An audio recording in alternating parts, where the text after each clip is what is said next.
Et bonjour à tous, bienvenue pour le 26e numéro de la Perle.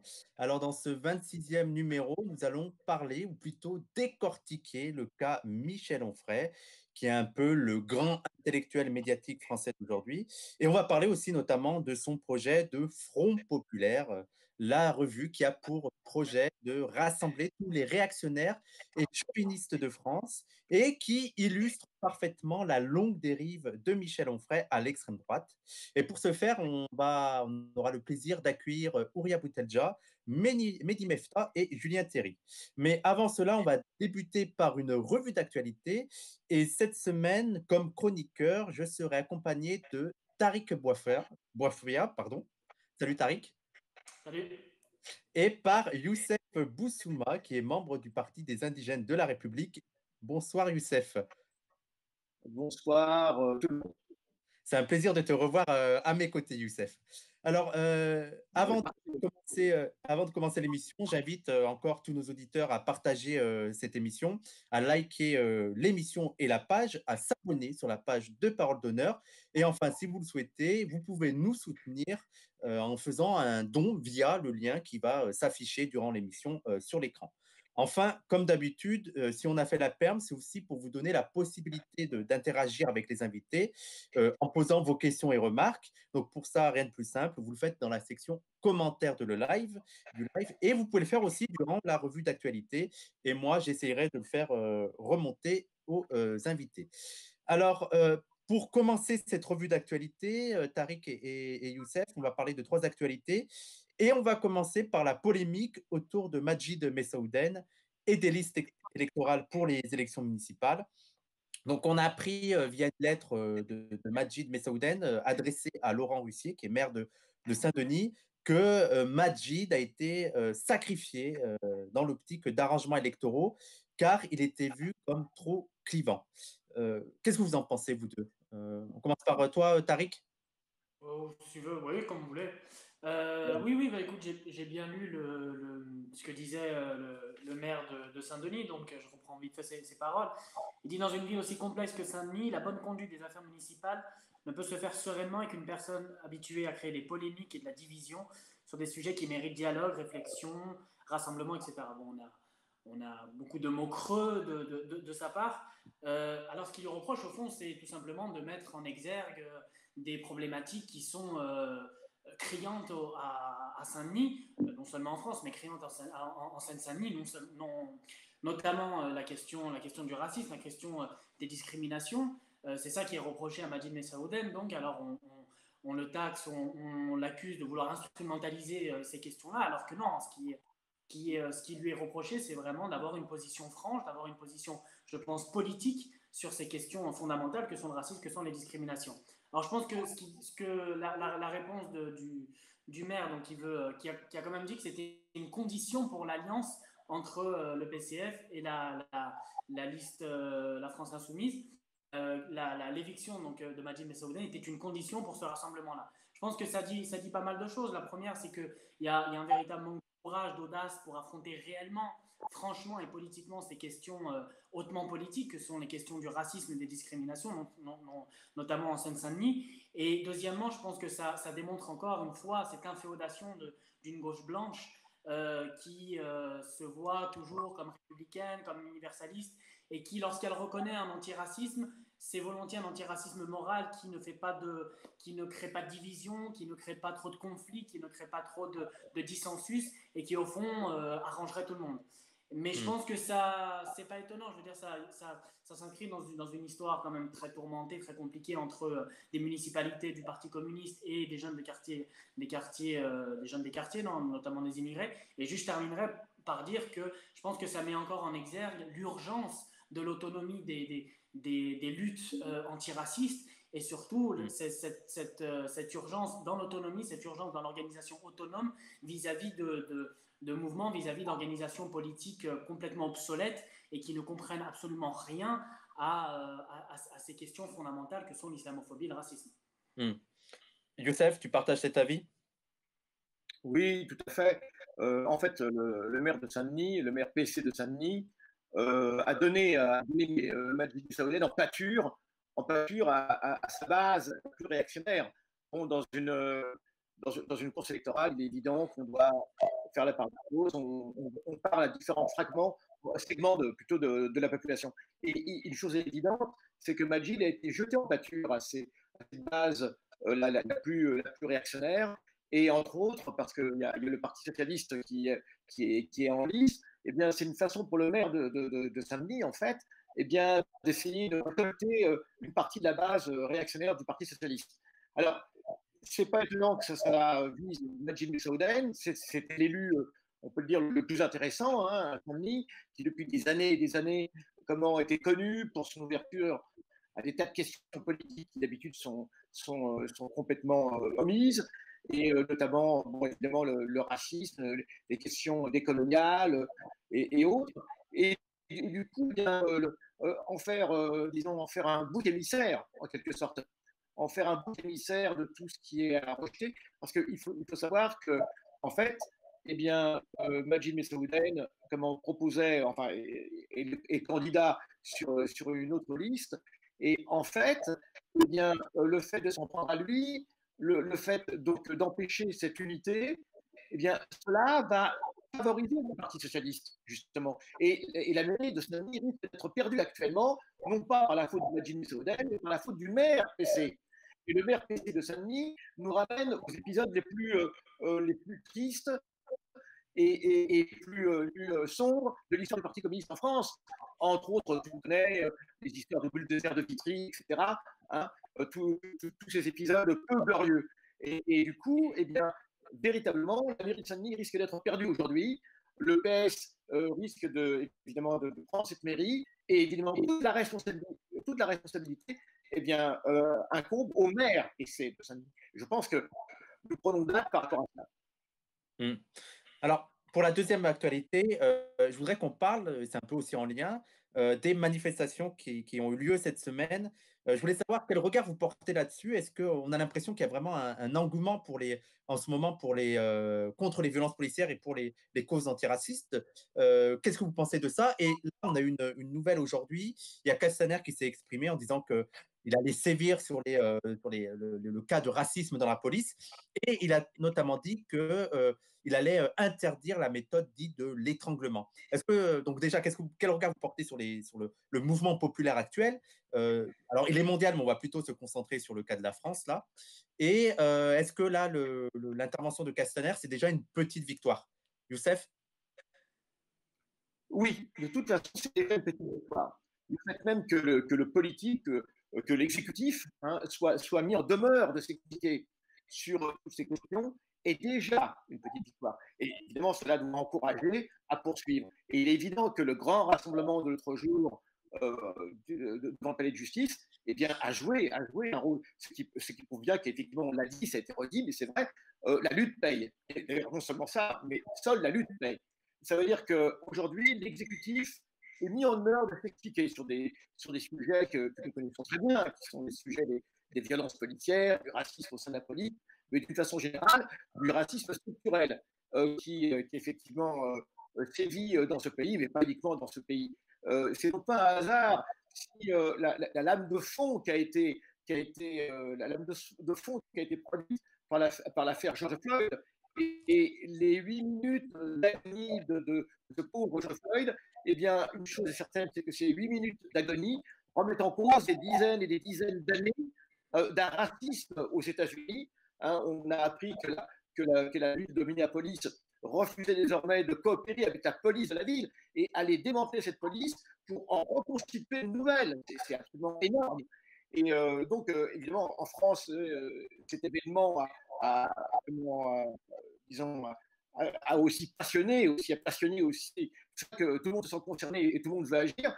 Et ça a rencontré des questions bien françaises, les questions des crimes politiques en France, des questions de ce que les gens appellent des bavures, mais qui sont aussi simplement un racisme structurel au sein de la police. Tariq? Oui, oui, ben, je partage ce qu'a dit évidemment Youssef. C'est vrai qu'il y a une évolution, il y a une évolution en cours qui est extrêmement intéressante. Et je pense que ce qui s'est passé avec George Floyd, qui, au fond, tout le temps, les questions qui soulèvent les États-Unis, les questions raciales notamment, qui soulèvent qui sont soulevées aux États-Unis font un écho en France. Je veux dire, les États-Unis tendent un miroir à la France dans lequel elle a du mal à se regarder parce qu'elle se voit comme universaliste et donc elle a énormément de mal à voir qu'elle a énormément de similitudes avec les États-Unis.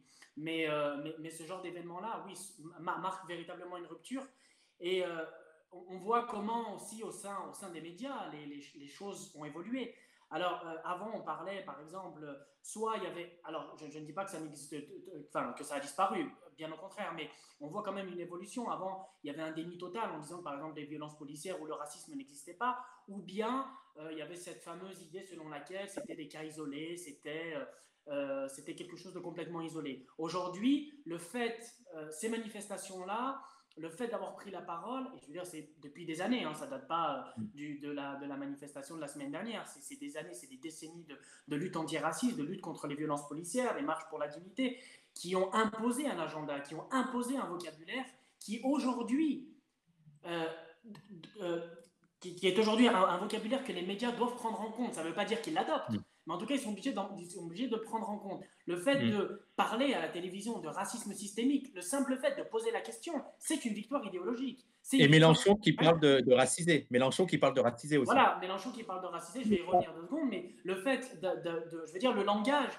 c'est un instrument de domination, le langage est un instrument idéologique qui vise à donner une représentation de la société. Donc lorsqu'on arrive à imposer tel ou tel terme que l'on essaye de mettre sur le devant de la scène médiatique depuis des années, c'est une victoire. Alors on n'attend évidemment pas des médias qui l'adoptent, pas du tout, mais le fait qu'on pose seulement la question, qu'on interroge sur ça, c'est une victoire. Alors je voudrais juste dire une dernière chose, c'est que deux dernières choses. Sur la police, évidemment qu'on parle donc du racisme systémique au sein de la police, mais je pense qu'il est fondamental de ne pas isoler la police, hein, de ne pas croire que la police serait un instrument, une institution autonome, mais la police s'inscrit dans une politique globale de répression, dans une politique globale de colonisation qui a à voir avec une superstructure qu'est l'État. Donc il me paraît hyper important. Et la dernière chose que je voudrais ajouter, tu parlais de Mélenchon, c'est vrai qu'il a évolué et force est de constater que les luttes antiracistes, que les luttes décoloniales, qu'il le veuille ou non, ont influencé sa manière aussi de voir les choses et de prendre en compte ces nouvelles réalités-là et ce vocabulaire-là. Mais il y a toujours chez Mélenchon et chez cette gauche insoumise, ils s'arrêtent toujours au milieu du guet. C'est-à-dire qu'ils sont là à parler, tu disais, de racisme, de violence policière, et c'est très bien, on les félicite, mais dans le même temps, c'est des gens qui vont appeler à la gauche, à une police républicaine. Sauf qu'on aurait tendance à leur dire que la police est raciste justement parce qu'elle est républicaine. La police ne cessera pas d'être raciste quand elle sera républicaine. C'est justement parce qu'elle est républicaine qu'elle est raciste. Et les événements le montrent. Je veux dire, c'est bien la police républicaine qui a massacré les Algériens le 17 octobre 61. C'est bien la police républicaine qui a tué Adama Traoré, qui a tué Malikou Sekine. Donc voilà, la lutte paye, comme le dit très bien Youssef, la lutte paye, on avance, mais il faut continuer à mettre une pression énorme pour que les choses changent réellement dans les faits.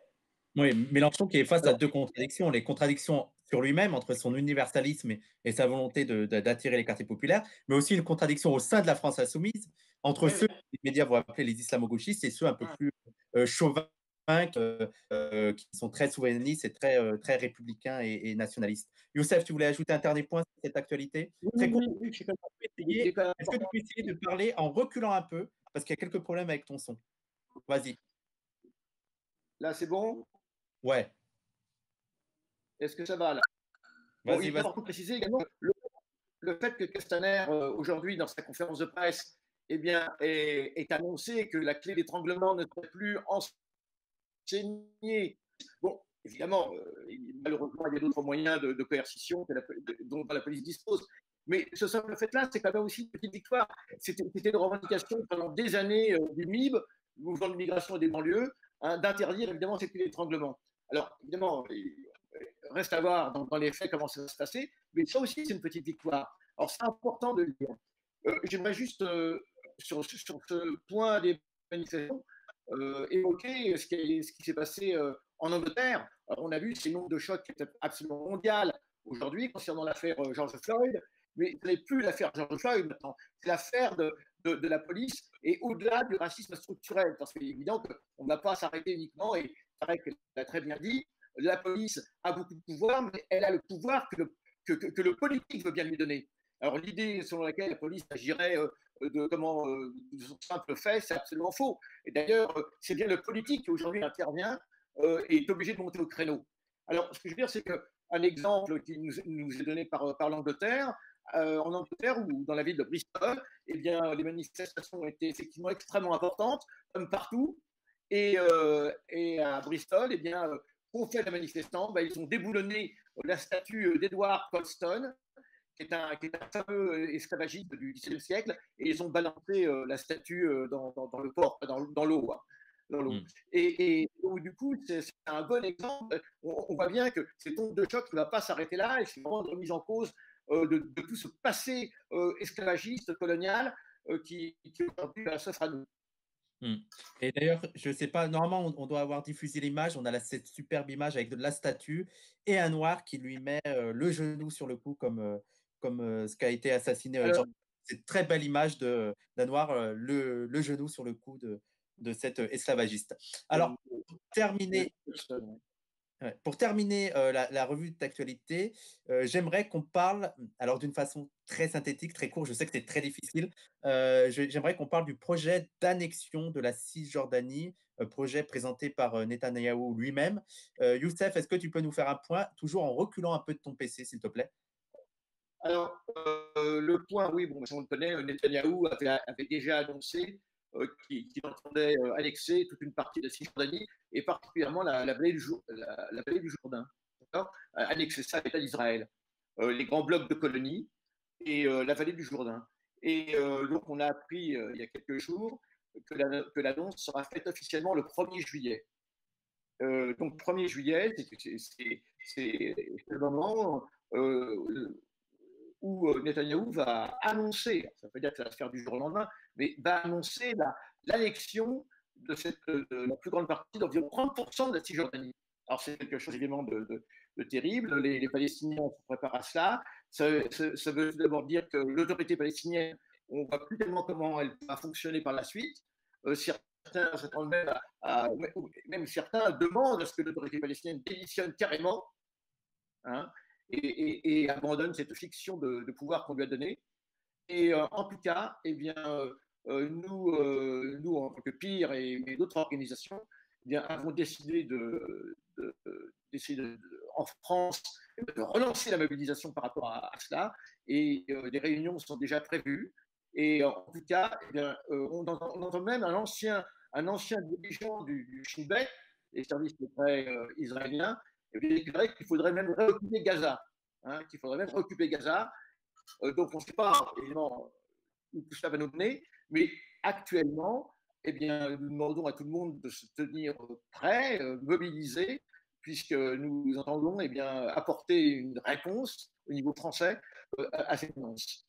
D'accord. Et Tariq, est-ce que tu veux ajouter 2-3 mots sur ça pour terminer? Non, Youssef a tout dit, c'est juste que voilà, cette annexion de la Cisjordanie, c'est vrai qu'elle rentre aussi dans cet accord du siècle, de ce plan de guerre qu'a présenté Trump et qui revêt plusieurs facettes, mais c'est vrai que un des points fondamentaux, c'est l'annexion de la Cisjordanie. D'accord. Eh ben, ce sera tout pour cette revue d'actualité. Merci Youssef, merci Tariq. Au plaisir de la prochaine fois de chroniqueur pour cette revue d'actualité. Alors, on va passer tout de suite à la discussion sur Onfray, et comme transition et pour permettre à nos invités d'arriver, je vous propose de regarder une petite vidéo. C'est un extrait de l'interview de Onfray dans le grand oral des Grandes Gueules, dans laquelle il parle des manifestations de mardi dernier et aussi d'Ouria Boutelja. Et on se retrouve tout de suite après avec nos invités pour en parler. À tout de suite. Bonjour. Vous auriez pu manifester hier avec les 20 000 personnes pour Adama Traoré ? Non, parce que moi je respecte la loi, c'est interdit de manifester, je n'aurais pas manifesté, donc voilà. Je vois pas pourquoi on n'a pas le droit d'aller sur les plages, on n'a pas le droit on en parlait tout à l'heure, mais je veux dire d'aller dans des restaurants, et puis là, on a le droit en revanche de manifester. Je suis légaliste, moi. Parce que parfois la cause dépasse l'interdiction, c'est ce qu'on entendait résonner hier, quoi. Oui, mais ça veut dire qu'il n'y a plus de loi, il n'y a plus de droit, ça veut dire qu'il n'y a plus d'état de droit, ça veut Je ne dire suis que... pas sûr que même si la manifestation avait été autorisée, on vous y aurait vu au milieu. Oui, ça en plus, oui, on peut ajouter ça. Pourquoi? Mais là, je réponds... Parce que je pense qu'il y a une instrumentalisation de part et d'autre de tout ce qui a lieu comme ça. Il y a une justice, alors elle n'est pas forcément juste. Il y a la loi, elle n'est pas forcément non plus toujours très éthique. Il y a une espèce de post-vérité, comme on nous dit, c'est-à-dire qu'aujourd'hui vous avez des expertises qui disent une chose, des contre-expertises privées qui disent autre chose. C'est assez difficile de pouvoir juger par soi-même, et je trouve que dans des cas comme cela, sauf à en faire une affaire idéologique, et pour le coup l'idéologie c'est pas mon affaire à moi, je préfère ne pas manifester, d'autant que moi les manifestations, la dernière fois je devais avoir 17 ans, j'étais à la fac, c'était je ne sais plus quelle loi, et j'ai quitté très vite cette manifestation parce que j'ai pas l'instinct grégaire. Donc, Vous n'aimez pas manifester? Non. Non, mais on peut agir autrement. On peut effectivement être déguisé, avoir un mégaphone et puis crier des slogans que les autres ont écrits pour nous. C'est pas trop le genre de la maison. George Floyd, son nom a été crié hier, et beaucoup disent finalement ce qui se passe aux États-Unis, on peut le dénoncer aussi en France, à savoir une police qui serait raciste. Oui, il y a sûrement des racistes dans la police, comme il y en a probablement à RMC, comme il y en a au Monde, comme il y en a à Libération. Ils se cachent simplement, mais c'est une chose assez partagée. Il n'y a pas des endroits où ils y seraient tous, là, les racistes, puis de l'autre côté, des endroits où il n'y en aurait jamais. Donc, je pense que dans un pays... Le policier, il a un pouvoir oui, d'interpeller parfois de vie de mort. Oui, le problème là-bas, c'est que les armes sont en vente libre. C'est-à-dire que n'importe qui peut être armé et vous savez que n'importe qui peut vous tirer dessus. Donc effectivement, quand vous êtes dans des logiques dites de légitime défense, vous avez tendance à avoir la gâchette un peu facile. Ceci dit, évidemment, je condamne ça. Hein. Évidemment, quelqu'un qui est déjà entravé, on n'a pas besoin de lui mettre le genou sur le cou pendant je ne sais combien de temps, 8 minutes, mais enfin de le tuer. Oui. Je dis, ce grand costaud, on a vu les images, il était entravé, ça suffisait bien, quoi. Donc on tape pas, on massacre pas, on tue évidemment pas, on n'égorge pas, enfin on fait rien de tout ça. Donc je comprends qu'ils aient la gâchette facile parce que tout le monde est armé, mais c'est pas une façon de justifier le racisme quel qu'il soit dans les deux sens. Hein. C'est-à-dire que je trouve qu'effectivement on n'a pas à tuer quelqu'un et s'il se fait qu'il est blanc ou qu'il est noir, c'est pas vraiment mon problème. Moi je suis universaliste, je suis un enfant des Lumières et de la raison classique et je n'ai jamais considéré que quelqu'un était bien ou mal parce qu'il avait telle couleur de peau ou telle religion. C'est pas mon propos, moi. Les propos racialisés, les démonstrations qu'on entend ici ou là sur le racialisme, qu'est-ce que vous en pensez ? Je veux dire des choses un peu banales, mais je dirais les races n'existent pas sauf pour les antiracistes qui estiment que les blancs ça existe.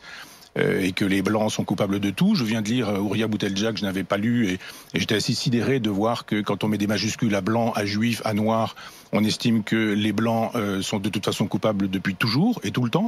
C'est-à-dire que moi, par exemple, je suis coupable de 1492. Bon, d'accord, très bien. Et que même, par exemple, on a vu Victor Schœlcher, la statue de Victor Schœlcher qui a été massacrée, par exemple, en Martinique. On se dit, c'est-à-dire même les abolitionnistes blancs sont des salauds parce qu'ils sont blancs.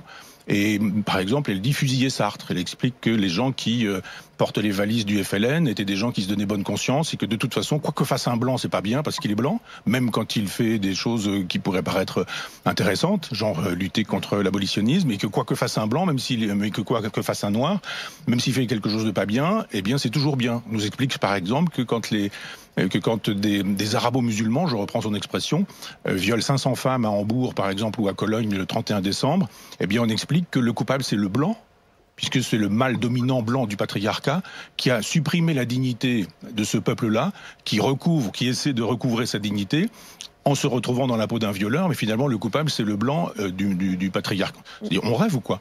Moi je persiste à croire que nous avons un libre arbitre et que nous sommes responsables de ce que nous avons fait, mais pas de ce qu'a fait le voisin, ou pas de ce qu'a fait l'ancêtre, ou pas de ce qu'a fait le personnage qui est de ma couleur de peau ou qui n'est pas de ma couleur de peau. Donc cette façon de dire nous sommes racisés, nous avons le droit d'être racistes, n'est pas quelque chose qu'un personne, j'allais me dire un philosophe, mais quelqu'un qui dispose d'un peu de raison peut accepter. On peut pas accepter ce genre de choses. Et nous sommes de retour. Alors, pour cette dissection du cas de Onfray et de son projet de Front populaire, j'ai le plaisir de recevoir tout d'abord Ouria Boutelja. Bonsoir, Ouria. Bonsoir. Alors, c'est un plaisir parce que c'est la première fois officiellement que tu viens à Parole d'honneur en tant qu'invité. Donc, on est heureux que tu répondes enfin à nos invitations. Alors, Alors, pour te présenter, tu es une militante antiraciste et décoloniale, tu es porte-parole du Parti des indigènes de la République et tu es l'auteur du livre Les Blancs, les Juifs et nous, vers une politique de l'amour révolutionnaire, qui a été édité à la Fabrique en 2016. Alors, on a Julien qui est arrivé. Donc, en deuxième invité, j'ai le plaisir de recevoir Mehdi Mefta. Bonsoir Mehdi. Alors, toi, tu es militant antiraciste et décolonial et tu es aussi membre du Parti des indigènes de la République. Et enfin, en dernier invité, j'ai le plaisir de recevoir Julien Théry. Bonsoir Julien. Bonsoir. Donc, Bonsoir. tu es historien, tu es maître de conférence à l'Université de Lyon, de Lumière de Lyon. Tu es journaliste à Le Média TV et enfin, tu es l'auteur du livre. Tu es l'auteur du livre Le livre des sentences de l'inquisiteur Bernard Guy. Oui, on t'entend, Julien. Ouais, je n'entends pas bien. J'espère que ça va passer mieux. Ouais, d'accord. En tout cas, moi, je t'entends très bien. Et ok. donc, alors, pour commencer la discussion, on vient de voir l'extrait de Onfray chez les Grandes Gueules, où il nous dit qu'il n'aurait pas été à la manif de mardi dernier parce que, tout d'abord, c'est un légaliste et qu'il respecte la loi, puis surtout, parce que selon lui, on ne sait pas trop la vérité dans cette histoire. Il en vient presque même à défendre la loi, la police, la justice et l'état de droit. Donc, pour quelqu'un qui se disait encore quelque temps libertaire, ça peut paraître étonnant, ces prises de position. Qu'est-ce que vous en pensez? On va commencer par toi, Julien. Ouais, vous m'entendez? Oui. Ouais.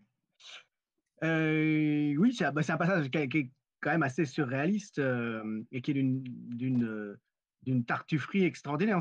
On se demande un peu, on a l'impression de se trouver au café du commerce avec quelqu'un voilà, qui développe pas vraiment une pensée articulée, mais des choses qui viennent comme ça, une espèce de flux de pensée lié à son humeur, lié à l'humeur qu'il présuppose auprès de son auditoire, parce que sur le fond, ça ne rime strictement à rien. Enfin, les arguments qu'il donne n'en sont pas. Il explique qu'il ne serait pas allé manifester parce que la manifestation a été interdite en fait au dernier moment. Par ailleurs, le droit de manifester est un des droits essentiels qui est constitutif de la démocratie. Il n'y a pas de droit à manifester sans. Il n'y a pas de démocratie, pardon, sans droit à manifester. On ferait le bien. En réalité, c'est quelqu'un qui prétend de dire qu'il soutient les Gilets jaunes parce que son fonds de commerce correspond sociologiquement dans une large mesure à la base des Gilets jaunes. Or, si on suit un légalisme étroit, c'est un mouvement qui est hors la loi. Donc, tout ça ne rime vraiment pas à grand-chose. Enfin, disons qu'il n'a absolument aucun argument à avancer dans ce passage. Et il fait surtout preuve, pour le dire clairement, d'une forme de pharisianisme, disons, ou d'hypocrisie, voilà, qui sont un peu grotesques. Alors, je ne sais pas si son public apprécie, sans doute, puisque on voit bien qu'il s'agit de flatter dans le sens du poil des gens qui ne se sentent pas concernés ou pas directement, ou qui sont un peu effrayés, disons, par ce type de mouvement. Alors, Auréa, on a appris dans cet extrait que Onfray t'avait lu. Donc déjà, je voulais savoir, toi, qu'est-ce que ça te fait d'être lu par le plus grand philosophe français vivant actuellement? Et on a vu que sa lecture de ton livre l'avait sidéré.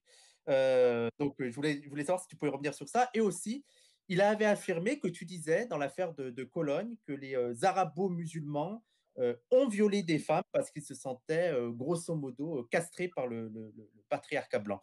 Est-ce que tu peux nous en dire un peu plus sur cette théorie? Il faudrait des heures pour revenir sur tous les mensonges qu'on dit sur moi, donc je ne vais pas pouvoir m'y attarder. Ce que je peux dire, c'est que par rapport à ta première question, est-ce que je suis flattée d'être lue par un grand philosophe français? En fait, je ne suis pas flattée d'être lue par un grand philosophe français, je suis flattée d'être lue par les ennemis, ce qui n'est pas pareil. Et là, effectivement, j'ai envie de dire, touché coulé. Bien sûr que je veux être lue par mes ennemis, bien sûr qu'ils vont déformer et qu'ils ont intérêt à mentir sur nos propos, mais il est évident, comme vient de le dire Julien, qu'ils n'ont aucun intérêt de toute façon à rapporter nos véritables paroles et surtout qu'ils nagent dans la contradiction totale. Parce qu'effectivement, tu as raison de le dire Julien, si tu ne descends pas dans la rue parce que la manifestation est interdite, eh bien, il faut arrêter tous les gilets jaunes. Il faut déclarer le mouvement des Gilets jaunes illégal, sauf qu'il ne l'a pas fait. Donc, moi, ce que je pense, c'est que de toute façon, il est tout à fait capable de s'adapter aux situations. Il trouvera des circonstances atténuantes aux Gilets jaunes parce que c'est sa base, mais il n'en trouvera pas aux indigènes, aux sujets postcoloniaux, qui là s'attaquent à un sujet auquel évidemment il ne risque pas de s'attaquer, qui est le racisme d'État et qui est effectivement le racisme dans la police qu'il défend pour des raisons républicaines et qui sera au centre aussi de son projet politique de faire converger tous les souverainistes. On n'imagine pas un mouvement souverainiste sans une police forte. Donc effectivement, je comprends pourquoi il n'est pas sorti dans la rue, je comprends pourquoi il le dit, mais par contre, il serait honnête, lui, de dire les raisons réelles du pourquoi il ne sort pas. À mon avis, ça n'est pas parce que les manifestations ne sont pas légales. Mais justement, sur l'antiracisme, je voulais savoir, Mehdi, qu'est-ce que tu en penses de ce qu'il dit sur l'antiracisme? Quand il nous dit, par exemple, que lui, il ne peut pas adhérer aux théories décoloniales et antiracistes parce que, selon lui, les races n'existent pas et qu'il est universaliste, et qu'en même temps, il prétend nous avoir lu, c'est soit qu'il ment, soit qu'il n'a rien compris. Comment toi, tu peux expliquer une telle méconnaissance de la théorie antiraciste pour des personnes qui prétendent pourtant nous connaître parfaitement? Alors, parce que pour une simple raison, parce que c'est un adversaire de l'antiracisme politique, tout simplement. C'est-à-dire, s'il ne reconnaît pas l'existence d'un rapport social fondé sur la race en France et sur la lutte entre les fractions qui composent la société française, que ce soit en France ou à l'échelle mondiale, parce qu'on voit très bien que l'onde de choc de ce qui se passe aux États-Unis, c'est un phénomène mondial, c'est un problème mondial, c'est pas seulement un problème juste en France, ou aux États-Unis, ou en Allemagne, ou en Australie. C'est parce que c'est un adversaire politique. Si je voulais pas aller à cette manifestation, parce que c'est un adversaire politique, et parce que, pour une simple raison, parce qu'en fait, il dit que c'est son projet, c'est le Front populaire. Et dans le même fait, il est l'adversaire d'une fraction importante des couches populaires, à savoir les indigènes de la République, qui ont, à la faveur de ce qui s'est passé pendant la crise du Covid, ils étaient les soutiens de l'économie française. Il était en première ligne. Donc, c'est quelqu'un, en fait, qui a choisi son camp. Et depuis longtemps, ce n'est pas la première fois. Nous, on le connaît très, très bien, parce que déjà, en 2005, dans ce traité d'athéologie, il avait déjà à l'époque des propos islamophobes. Donc, c'est un adversaire politique depuis de longue date. C'est quelqu'un, d'un côté, qui se dit légaliste, mais en même temps, il trace sur la première période la plus intéressante de la Révolution française, parce que c'était une période révolutionnaire qui se basait sur la révolution, sur la contrainte, sur aussi la force coercitive contre les forces de l'ancien régime. C'est en même temps quelqu'un qui dialogue pendant plusieurs fois avec Éric Zemmour, condamné pour haine raciale en France, quelqu'un qui est condamné en France et en même temps il dialogue avec lui. C'est ce qui montre en fait la forfaiture d'Onfray. C'est un adversaire politique. Il ne faut pas se déterminer en tant que tel. Mais nous, on le connaît. On connaît en fait ses penchants, par exemple, pour Albert Camus. Lui, par exemple, il dit qu'il préfère Albert Camus à la position de Sartre. Albert Camus qui préférait sa mère à la justice, qui préférait en fait que l'Algérie reste dans le giron français. Donc on connaît son positionnement de longue date, on n'a jamais eu un doute sur son parcours. Alors, d'ailleurs, Albert Camus qui disait l'Algérien Albert Camus, donc lui, il n'a vraiment rien compris au principe de la colonisation. Juste avant que tu voulais intervenir, Auria, juste avant, je rappelle aux auditeurs qui peuvent poser leurs questions. Moi, je le suis dans le live et j'essaierai de les faire remonter. Là, par exemple, on me demandait si Onfray est vraiment un philosophe. Alors, il faut savoir quand même qu'on peut être un très mauvais philosophe. Dire c'est possible. Vas-y, Auria. Moi, je n'ai pas envie de lui retirer son titre de philosophe.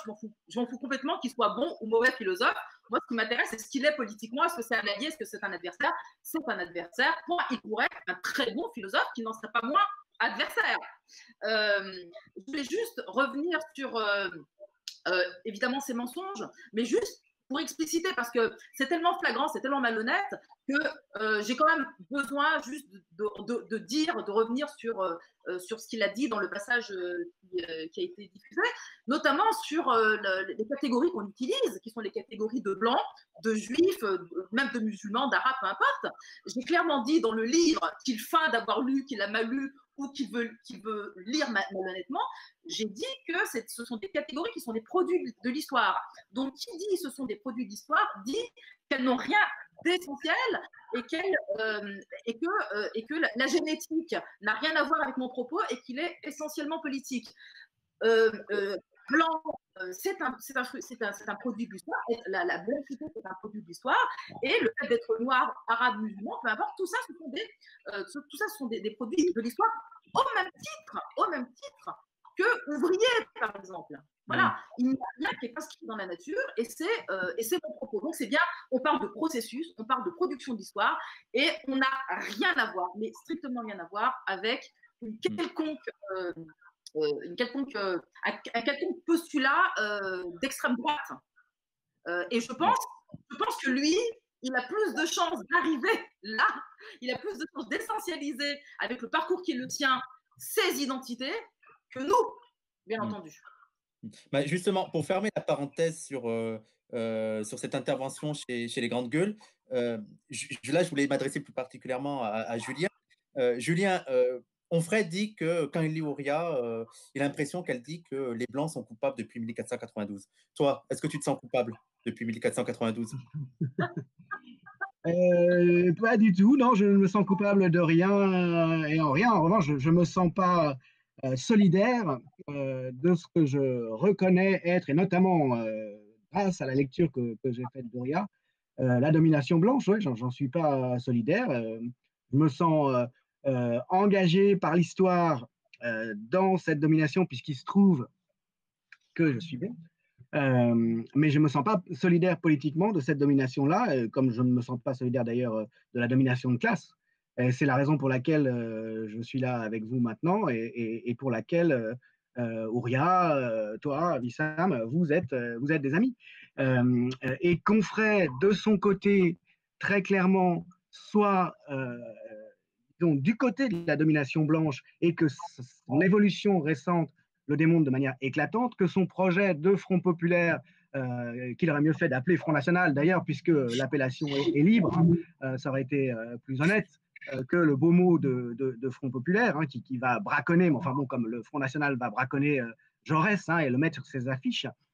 Cette évolution-là de Onfray, elle est évidente, et en vous écoutant, j'y pensais, il y est, hein, c'est pas qu'il y va, c'est qu'il y est. Chez Zemmour, il y est. Allez, comme le disait Mehdi tout à l'heure à l'instant, je crois, accepter d'aller parler avec ce gars qui a été condamné 2 fois définitivement pour discrimination, provocation à la discrimination raciale, puis provocation à la haine religieuse, qui a été poursuivi de nombreuses fois et qui s'en est tiré par des entourloupes à chaque fois, par des subtilités. Enfin, c'est quand même le gars qui a dit clairement à un journal italien que il allait y avoir des déportations massives de population pour la rémigration. Il s'est abstenu de dire qu'il s'en réjouissait parce qu'il sait ce qu'il risque, mais il disait que c'était inéluctable. C'est quelqu'un qui cautionnera dès qu'il le pourra dans les actes, hein, et qui appelle déjà autant qu'il le peut légalement à l'épuration ethnique, au nettoyage ethnique, à aller dialoguer avec ce gars, et ça je ne le dis pas seulement pour Onfray, accepter d'aller à l'émission de ce gars, quoi qu'on ait à dire par ailleurs, c'est déjà qu'on a un problème, qu'on a même un très gros problème, je veux dire, hein, d'accepter de faire ça. Et il n'est pas le seul à l'avoir fait. Vous savez par exemple que comment il s'appelle, le laïcard Henri Pénard-Ruiz, voilà. Qui rejoint cette revue. Voilà, est allé, je ne sais pas si c'est des problèmes d'ego, si ces gens-là ont absolument besoin de s'exposer, si c'est un problème de narcissisme, est allé développer ses vues auprès de mon frère, alors que Pénard-Ruiz se prétend toujours un homme de gauche. Donc voilà, bon, quoi qu'on ait à dire de toute façon, quand on va à cette émission, faire le jeu de ce personnage, l'aider à s'exposer, on a déjà choisi son camp, on peut toujours aller soutenir ce qu'on veut. Voilà, donc bon, mais dans le cas de Onfray, précisément, pour revenir à la question que tu me posais, oui, cette idée qu'il a donc, qu'il va y avoir, qu'il y a une domination blanche, hein, c'est ça, que Ouria appellerait à la guerre contre les Blancs, c'est ça qui seraient tous coupables éternellement, par essence. Oui, voilà. Oui, c'est ça. Bon, c'est une manière de faire l'âne pour avoir du foin. Là encore, je crois que c'est Patrice Maniglier dans son bouquin général sur la philosophie actuelle, un philosophe parisien qui a parlé de Onfray et qui a décrit de manière assez juste, je trouve, son mouvement, sa technique. Et ça rejoint la question de savoir si c'est un intellectuel ou pas, d'ailleurs, si c'est vraiment un intellectuel ou pas, si c'est vraiment un philosophe, en tout cas, ou pas. C'est-à-dire qu'Onfray, la démarche d'Onfray consiste toujours à s'attaquer à des pensées assez élaborées qu'il va lire et à les réduire, à les ramener à des idées de bon sens, le plus trivial possible. Des choses finalement qui peuvent faire l'objet d'échanges au café du commerce. C'est exactement l'inverse de l'éducation populaire en définitive. C'est pas tirer les gens vers le haut, c'est vraiment les enfoncer vers leur bas en leur assurant que les gens qu'on leur présente comme des penseurs importants, en fait, n'ont dit que des trucs de sens commun qui peuvent être mieux saisis, formulés en termes de sens commun. Et évidemment, toujours réduire dans un sens qui est adéquate pour réfuter de la manière la plus, j'allais dire, bouffe possible une pensée, en la travestissant complètement. Donc ça donne effectivement, les indigènes de la République condamnent tous les Blancs qui sont coupables. Onfray est plus intelligent que ça. C'est pas qu'il fait le débile, c'est une lecture qui est débile, mais il fait le débile. Alors on va enchaîner, on va notamment parler du futur, de la future revue de Front Populaire. Je voudrais juste préciser aux auditeurs s'ils posent des questions, essayez s'il vous plaît de faire court, parce que je lis en même temps, je fais le débat, donc c'est compliqué si c'est trop long. Alors là, Michel Onfray est invité de partout pour parler de cette future revue Front Populaire. On va y revenir plus tard dans le débat, et notamment du lien qu'il peut y avoir avec la gauche. Mais avant ça, Onfray était déjà une personnalité publique. Il était invité de partout, sur tous les plateaux. Comment vous expliquez une telle ascension de Onfray, qui est devenu une figure médiatique de premier ordre, alors qu'à la base, c'était un prof de philo qui n'avait pas non plus une énorme réputation dans le champ philosophique. Tu as une hypothèse, Mehdi? Oui, tout à fait. Alors, c'est intéressant quand même de montrer en fait le parcours de Michel Onfray et sa singularité dans le champ médiatique du philosophe médiatique par rapport à Luc Ferry, BHL et d'autres. D'abord, c'est le seul à ne pas vivre à Paris, c'est-à-dire à ses débuts. Et c'est le seul à ne pas avoir enseigné à l'université. C'est aussi le seul à ne pas avoir fait l'école normale supérieure. Ce sont en fait des choses qui le distinguent en fait des autres auteurs. Autre chose, c'est quelqu'un à la faveur de la montée en fait du mouvement altermondialiste et pendant l'élection présidentielle de 2002, il avait soutenu Olivier Besançon qui avait fait un très bon score. Il n'a pas obtenu 5%, mais il y avait une dynamique altermondialiste avec Attaque, la montée du mouvement. Et lui, il se présentait, et il a eu quand même l'idée de faire une université populaire. Alors, et qui a eu un énorme succès. De mon point de vue, elle n'était pas si populaire que ça, mais elle a eu un énorme succès. C'est l'université populaire de Caen. Et en 2006, il va faire une autre université populaire du goût. Donc, c'est juste pour vous dire. Il a vendu énormément de CD. Il me semble qu'il a vendu à peu près 900 000 CD de secours. Donc, c'était quelque chose de très important. Autre chose qui le distingue des autres, c'est comment il se montre le récit qu'il produit sur lui-même. C'est quelqu'un d'origine très populaire. Son père est un ouvrier agricole pauvre. Sa mère est une femme de ménage très pauvre aussi. Lui-même, il a été, je pense, dans l'internat catholique, il me semble. Et en tout cas, il a eu un infarctus à l'âge de 27 ans. Donc, c'est tout un récit qu'il a développé au début qui a fait en sorte qu'il avait en fait un succès très populaire chez la gauche. Il a soutenu José Bové, il a soutenu Olivier Besançon 2 fois et d'autres auteurs. Mais nous, comme je vous l'ai dit, nous, dès le début, dans les années 2000, on avait en fait la preuve par l'islamophobie. Et la preuve par l'islamophobie, dès le début, il a distingué, tout en faisant l'éloge de l'athéisme, il a fait preuve d'une islamophobie spécifique sur l'islam, c'est ce qui fait qu'il avait aussi ses entrées dans en fait, la composante la plus islamophobe. Il avait attaqué d'une manière sordide Ilham Moussaïd, la candidature d'Ilham Moussaïd au sein du NPA, comme étant écervelé, qui cherchait juste à en fait, a percé médiatiquement.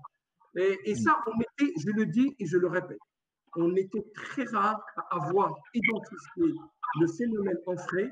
Et c'est pour cette raison que Horia Boutelja, lors de la fameuse émission de ce soir au jamais, on va en parler, Ouais. et tout de suite, elle a refusé son soutien et son paternalisme. Et on va y revenir après. Eh ben, écoutez, ce que je vous propose, c'est la transition, c'est qu'on regarde cet extrait. Donc, c'est un extrait qui date d'il y a 10 ans, où on voit Horia Boutelja avec Michel Onfray. On regarde cet extrait qui dure 1 minute et on en rediscute après. Les caricatures disent quand même des choses de la réalité. Il faut entendre la douleur de madame. Elle est porteuse. Ça n'est pas une douleur. Bon, d'accord, pas d'accord. Mais je vous propose une analyse. Je ne demande pas d'être d'accord avec moi. Moi, c'est comme ça que je l'entends. Continuez. Vous pouvez ne pas être d'accord avec moi. Dû la Vous saisir, mettez le mot que vous voulez, mais votre colère, votre douleur, votre souffrance, ce que vous voulez. Bon, d'accord, rien de tout ça, mais voilà, moi j'ai ressenti ça. Votre combativité. J'ai ressenti ça. Non plus. D'accord, alors on dira votre lutte. Mais faites gaffe parce que là vous êtes en train de vous discréditer du début jusqu'à la fin. Si même vous refusez les compagnons de route de gens qui vous tendent un peu la main en vous disant qu'ils ne sont pas d'accord sur tout, mais qui peuvent faire un bout de route avec vous. J'ai pas de problème, ce que j'aime pas, c'est le paternalisme. Ah, je suis paternaliste aussi, d'accord. Bon, alors, on va avoir du mal à se... Enfin, peu importe. Non, mais je vous en prie, alors, entendez le discours de madame. Hein. Madame, je peux ? Vous pouvez. Ça va. Donc le discours de madame qui représente quand même quelque chose, qui dit quelque chose. Je suis pas d'accord, hein, on est d'accord, l'idée d'une France fasciste, d'une France totalitaire. J'ai pas dit fasciste. Vous avez parlé de barbelés, vous avez parlé de l'Afghanistan comme un modèle de démocratie et de la France. Ah non, j'ai pas dit ça non plus. Vous avez dit qu'on détruisait des civilisations, des identités afghanes. Oui, d'accord, bon, d'accord. Les Bouddhas, c'est Je vais finir par embrasser Éric Besson sur la bouche, si vous permettez. Donc arrêtez, vous me faites de la peine. Je plaisante. Ouais.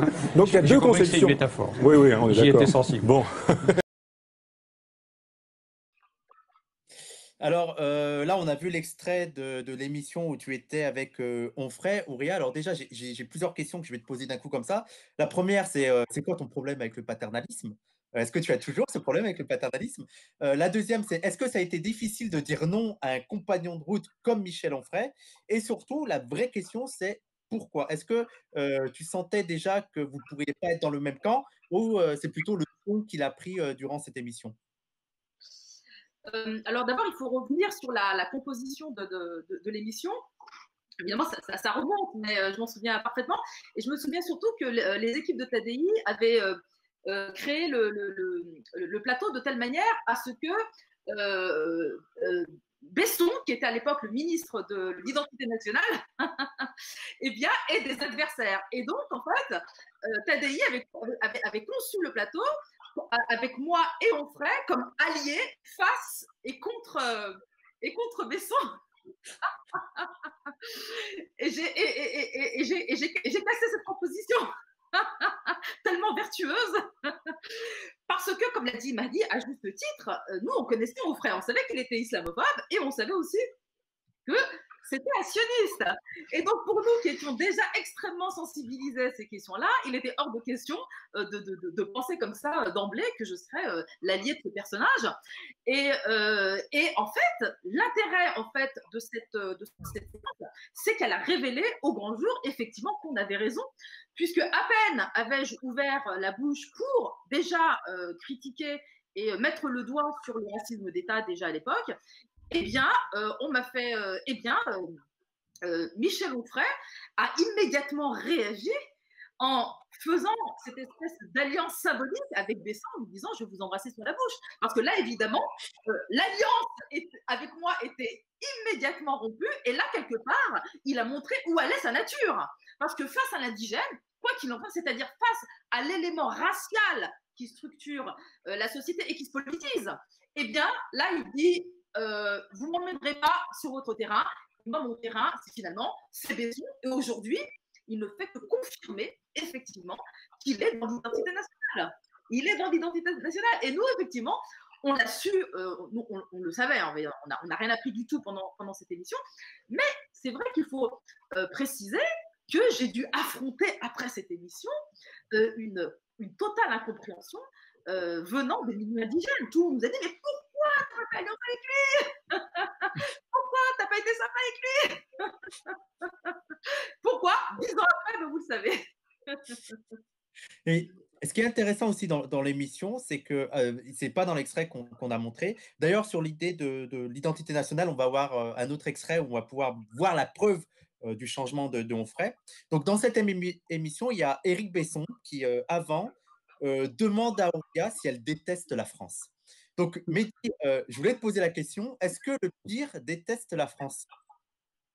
Le souci de cette question-là, c'est que, en fait, d'abord, ce qu'il faut quand même montrer, c'est que quelle est d'abord la vision d'Onfray de la France.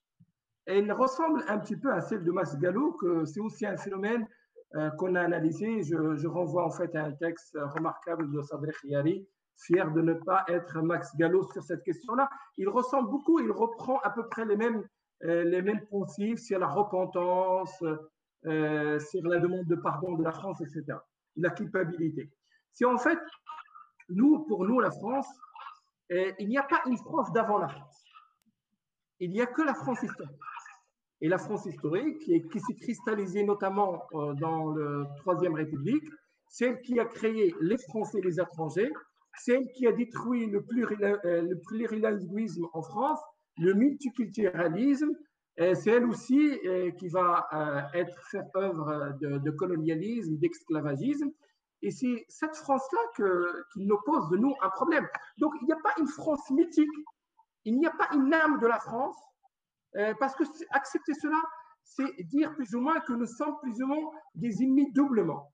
On est des ennemis intérieurs, physiques au sein de la France, en même temps, on est les ennemis extérieurs de la France parce que notre âme, elle est en dehors de la France.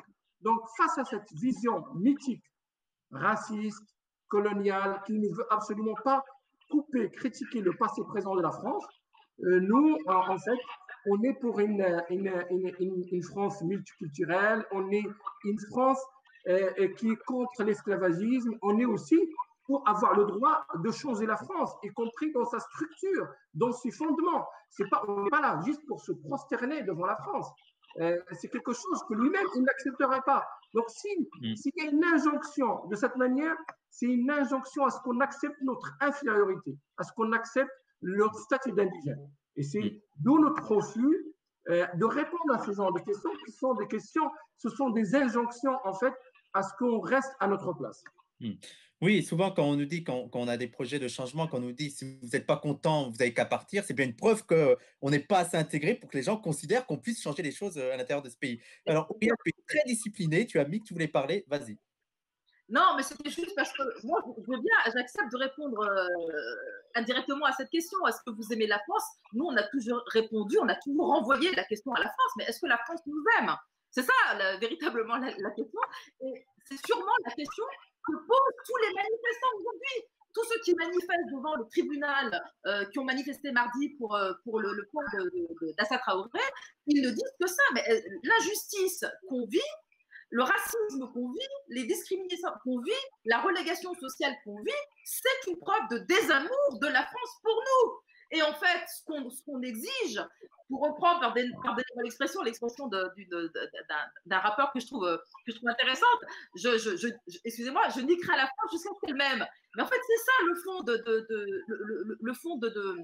de l'affaire, c'est qu'en réalité, toutes les mobilisations de l'immigration jusqu'à aujourd'hui, c'est pas tant de faire des déclarations d'amour, c'est de demander du respect et de la reconnaissance de notre dignité. C'est ça, en fait.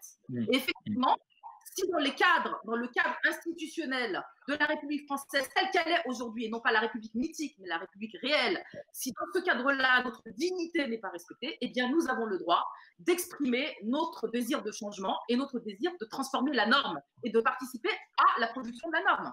Voilà. Alors, Julien, avant de connaître cette dérive incessante à droite, Onfray se disait, il s'identifiait, d'ailleurs il le fait toujours, comme un libertaire pur. Il s'inscrivait pleinement à gauche.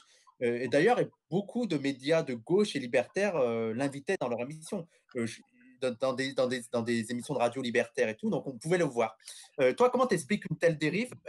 Est-ce que selon toi, il y a eu un vrai changement dans ces idées, où en fait, ces idées sont restées peu ou prou les mêmes, et c'est juste qu'il y a eu un changement de contexte politique et idéologique, avec notamment la montée de l'antiracisme politique, qui a fait que son islamophobie, son racisme a été dévoilé au grand jour. Et est-ce que, selon toi, maintenant, on peut le considérer comme une figure d'extrême droite? Hmm.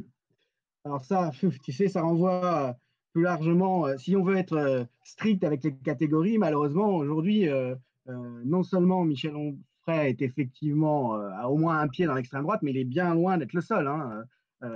Si tu vas par là, je veux dire, il y a eu une lepénisation du centre, du Parti socialiste, par exemple, hein. Tu prends un type comme Marcel Gauchet, par exemple, qui a des penseurs très respectés aussi bien au Parti socialiste qu'à droite et à l'extrême droite.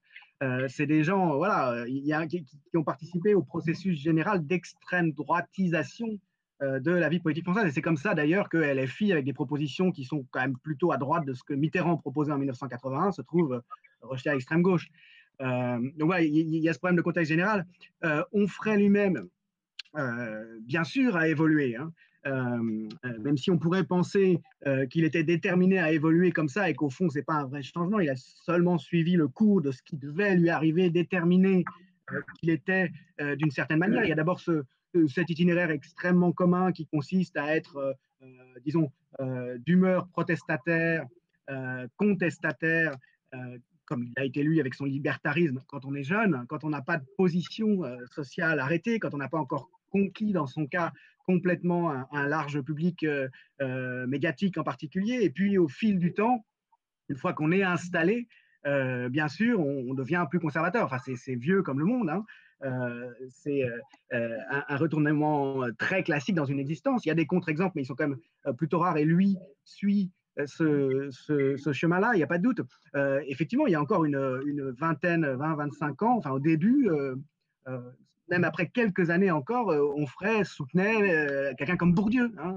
Je me souviens très bien, j'avais été assez surpris au moment où Bourdieu était vraiment, disons, l'épouvantail, l'objet de toute la haine de la gauche centriste et de la droite française.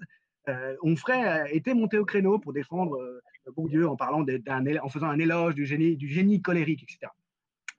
Alors, bon, je crois qu'il prend de l'âge, hein, il a dépassé la soixantaine, il est quand même pas si vieux, c'est dire ce qui va être dans 10 ou 15 ou 20 ans, on va le retrouver sans doute encore beaucoup plus à droite. Parfois, c'est le genre d'évolution qui se fait plus tard. Mais par ailleurs, je pense qu'il s'adapte à une évolution du public et de la demande, hein, puisque c'est quelqu'un quand même qui a un public extrêmement large. Mehdi rappelait que c'est un extraordinaire vendeur de livres, il vend les livres par centaines et centaines et centaines de milliers d'exemplaires, c'est la poule aux œufs d'or, hein. C'est un produit Grasset au départ aussi, il faut le savoir, BHL, qui a été protégé, Onfray, pardon, qui a été protégé par BHL au départ, hein, chez Grasset, comme BHL et beaucoup d'autres gens, hein, de la sphère médiatique, notamment Caroline Fourez, vous le savez sans doute. Yann Moix. Oui, Moix. Il y a une philosophe là, qui s'appelle Marilyn, je ne sais plus comment, pareil, qui pousse en ce moment. Onfray, donc, il n'écrit pas que des horreurs, il en produit aussi. Ouais. Il a rompu ensuite avec Onfray. Alors, disons, son évolution correspond à la demande du type que représentent des organes du type Marianne. Je veux dire, aujourd'hui, il y a cette espèce de républicanisme conservateur qui se présente d'autant plus facilement comme, comment dire, comme un peu rebelle qu'il prend des postures anti-néolibérales, bien sûr. Mais c'est un créneau qui est aussi michéiste de ce point de vue-là. Donc on se présente comme soutenant les petits, hein, face aux gros. De Jean-Claude Michéa, c'est ça? Comment? Michéa, c'est ça? Tout à fait, ouais, tout à fait, ouais. Ouais, tout à fait, à la Jean-Claude Michéa, ouais. Il y a ce côté, on soutient les petits, mais les petits, c'est les petits blancs, en fait, hein. Et quiconque soutient donc les racisés ou s'oppose à d'autres types de discrimination fait forcément le jeu des néolibéraux et se retrouve du côté de Macron et de sa clique. Voilà, donc il s'est installé, disons, dans un créneau qui va dans le sens de ce qu'il était au départ, mais qui lui-même, ce créneau, se trouve de plus en plus à droite, quoi, hein. C'est cette espèce de républicanisme, printemps républicain. Et donc, je pense que ça ne fait que commencer.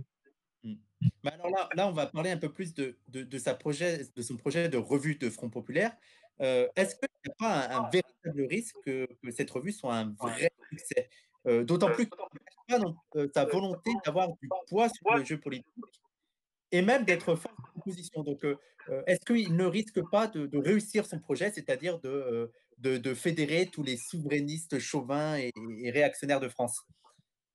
Qui veut commencer? Ouria, Mehdi, Julien? Mehdi? En fait, Je ne sais pas s'il va réussir. En tout cas, médiatiquement, il réussit très, très bien.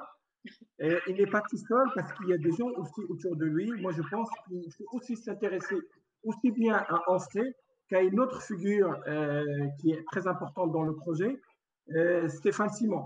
Stéphane Simon, qui était un journaliste à François, qui avait aussi produit des émissions télé comme Salut les Terriens avec Thierry Ardisson, qui était aussi membre, il me semble, je ne me rappelle plus ce que c'est un mensuel entrevue, me semble-t-il, mais depuis un certain moment, qui s'est lancé dans le créneau des TV web, notamment celui de Natacha Polony, par exemple, celui de Onfray, celui de Causeur, celui de Marianne. Donc, c'est quelqu'un qui, son parcours, il est aussi intéressant aussi à analyser que celui d'Onfray. Ajoutez à cela que c'est un vieux projet. C'est un vieux projet comme celui de Jean-Pierre Chevènement en 2002. Ça veut dire, en fait, il faut aller au-delà de la césure droite-gauche et aller vers quelque chose de beaucoup plus profond. C'est la République, c'est la France. Et je ne sais pas, moi, il me semble qu'il y avait un moment qui était très intéressant dans l'émission Ce soir aux Amis, au Huria, en fait, parce qu'au début de l'émission, je ne sais pas si vous vous rappelez, en fait, il disait en substance ce qui était différent entre lui et le ministre de l'Éducation nationale, ce n'est pas les valeurs, la France, la République, ainsi de suite. Ce qui le différencie, c'est les pratiques. Et je me rappelle très bien que Huria lui a répondu que votre discours sur la fraternité et des choses comme ça, nous, on n'y croit pas. Nous, ce qui nous intéresse, c'est la France concrète. Ce n'est pas une France mythique à travers laquelle nous, on essaie de nous asservir. Et en fait, il poursuit ce projet-là. Et là, maintenant, de plus en plus, moi, ce qu'on peut dire, c'est que c'est un discours qui est ancré à droite et à l'extrême droite. Et c'est pour cette raison qu'il a eu une grande... c'est-à-dire, il a reçu des éloges au sein de Causeur, de Valeurs Actuelles. Il a aussi dans son projet Philippe de Villiers, qui est aussi ami avec Macron aussi, Jean-Pierre Chevènement. Comment? Marine Le Pen l'a félicité. Absolument. Et c'est pour cette raison qu'on voit, par exemple, dans son projet, il y a par exemple, il parle des classes populaires, mais en même temps, il reprend la thèse des territoires perdus de la République. Là, c'est-à-dire, je cite dans leur projet, la sécession des territoires perdus de la République. Donc, un projet soi-disant populaire, mais qui a comme fonction de vouloir détruire la fraction la plus importante des classes populaires et ses aspirations. Et c'est pour cette raison que nous, on analyse le phénomène Onfray qui a été salué lors des assises de l'islamisation, c'est-à-dire ils ont transmis sa vidéo en 2011.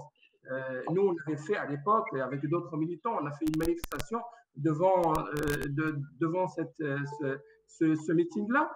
Et c'est pour cette raison que nous, on analyse ce phénomène, Max Gallo, Onfray et d'autres, on l'analyse c'est-à-dire comme participant à la contre-révolution coloniale. C'est une partie des intellectuels, des champs politiques qui n'acceptent absolument pas les avancées des luttes de libération nationale, les avancées de l'antiracisme politique et le fait que nous, on ne voudrait pas rester à notre place, mais qu'on conteste le récit national. On veut aussi des identités qui transcendent la nation. On veut sortir de cette différence entre les nationaux et les étrangers. On veut en finir avec l'islamophobie, la homophobie, la négrophobie. Et on veut inscrire aussi notre destin en dehors aussi bien de l'Union européenne que dans le projet français tel qu'il est proposé par les différents gouvernements. Et c'est pour cette raison que lui, par exemple, il soutient en fait la Constitution de 1958. Donc, qui est une constitution autoritaire qui est venue pour essayer de résoudre en fait la question coloniale au sein même de la métropole. Tu voulais ajouter un point, Ouria, ou c'est bon? Oui, je voulais quand même dire un mot sur est-ce que ce projet de faire converger les souverainistes, est-ce qu'il va fonctionner? Moi, je suis comme Mehdi, je ne sais pas. Mais ce que je pense, et c'est une hypothèse, c'est qu'en fait, les classes dirigeantes, les forces en présence, les forces les plus réacs, ont, à mon avis, intérêt à soutenir un projet comme celui-ci. Pourquoi? Mais parce qu'elles ont une peur bleue de l'émergence des gilets jaunes. Et les gilets jaunes, il y a deux options qui s'ouvrent pour les gilets jaunes. Il n'y en a pas 36. Ils ont bien remarqué, ils ont bien vu dans les classes dirigeantes, dans les médias, qu'il y a eu la première période des gilets jaunes et progressivement une espèce de gauchisation des gilets jaunes. Donc il y a eu un double mouvement qui s'est fait progressivement, qui n'est pas très très clair, hein, mais il y a eu cette progression qui est à la fois une évolution des gilets jaunes vers, disons, les thèses d'extrême gauche, et en plus, pire que ça, convergence avec dans la lutte contre les violences policières et donc contre le racisme d'État.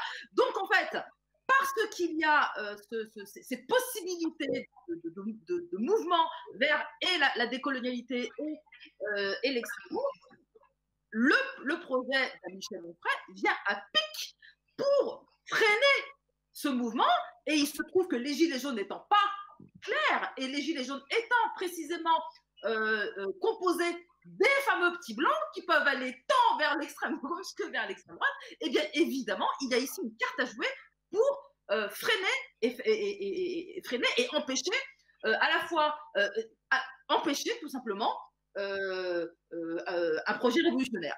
Voilà. Voilà. Alors, toujours dans le même sens, là, on parlait des forces réactionnaires. Je vais te poser la question, Julien, et tu rajouteras ce que tu voulais ajouter, mais comme ça, je te pose la question. Là, on parlait des forces réactionnaires, mais est-ce qu'il n'y a pas le risque aussi que, si la revue prend de l'ampleur, qu'il puisse attirer des personnalités de gauche qui sont aussi dans cette logique souverainiste un peu franchouillarde, et que si la revue prend de l'ampleur, se disent qu'une alliance serait une bonne idée. Je pense par exemple à quelqu'un comme Ruffin, qui incarne quelque chose à gauche, qui incarne une certaine catégorie sociale, une certaine catégorie d'électeurs de l'IP. Est-ce qu'une personnalité comme lui n'est pas susceptible de rejoindre ce genre de projet? Julien? Alors, écoute, il y a trois choses, et justement, je pensais à Ruffin depuis tout à l'heure, je trouve que c'est très bien que tu en parles à cet endroit-là. D'abord, non, juste pour prolonger ce que disait Auréa, je pense qu'elle a d'autant plus raison que plus largement encore, ce pouvoir macroniste qui est très affaibli dans la population, qui se trouve face à une échéance électorale quand même qui se rapproche maintenant sans grand recours, pour lui, c'est l'opposition idéale, hein, cette fameuse convergence des souverainistes des deux rives, hein, comme ils disent. Alors moi, je pense que c'est plutôt les deux rives du ruisseau qu'il y a entre la droite et l'extrême droite, hein, mais enfin, ils se présentent comme ça.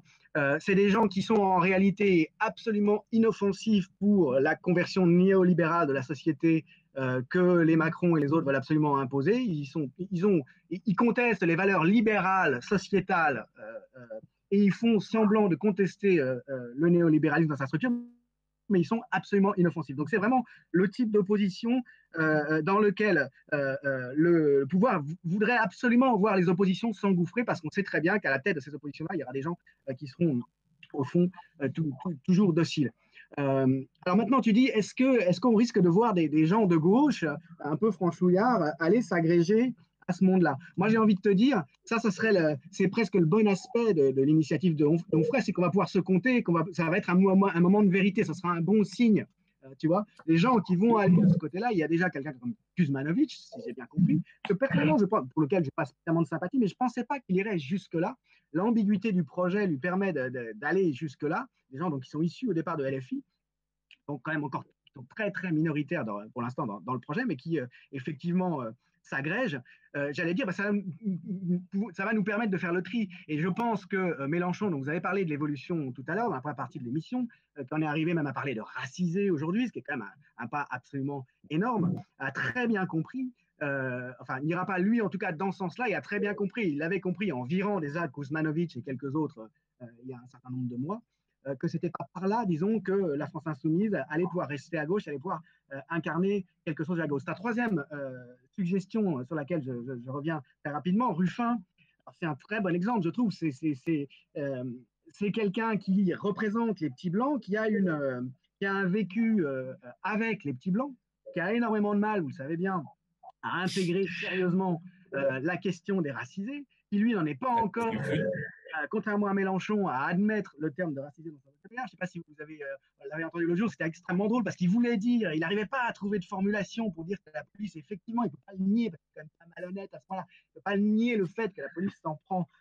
spécialement racisés, mais il ne voulait pas utiliser le mot. Alors, il disait, vous savez, là, les typés, les gens qui sont un peu typés quand même.